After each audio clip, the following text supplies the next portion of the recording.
Palasyo naman mga kabrigada dumipensa sa inahing ng OVP na hindi sinusuportahan ang mga programa ni VP Sara. Brigada Maricar Sargan, ibrigada mo! Brigada Live Report!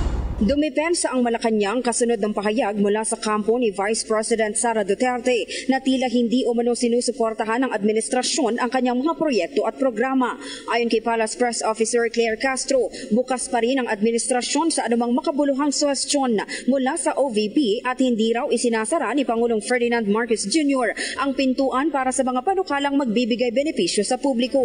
Giit ni Castro, hindi ang administrasyon ang umiiwas sa pakikipagtulungan kundi mismo ang Vice Presidente. Tulad anya ng naging pahayag ni VP Duterte kamakailan kung saan sinabi niyang meron siyang formula para mapababa ang presyo ng bigas pero tumanggi siyang ibahagi ito sa gobyerno dahil anya ayaw niyang tumulong sa Pangulo. Patunay umano ito na hindi nagmumula sa administrasyon ang pagharang sa kanyang mga inisyatibo. Kaugnay naman sa usapin ng pondo, nilinaw ng Malacanang na hindi hinahadlangan ng administrasyon ang mga kahilingan ng OVP. Sa katunayan, itinaas pa ng Department of Budget and Management ang inisyal na panukalang pondo ng OVP para sa taong 2026 sa 903 million mula sa dating 733 million.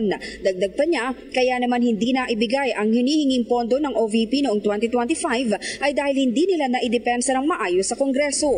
Giit ng Palasyo, wala na sa saklaw ng Pangulo ang desisyon ng lehislatura ukol dito at kung nais umanong ipaglaban ng OVP ang mas mataas na pondo, dapat daw na maipaliwanag at maipagtanggol ito ng maayos sa tamang forum.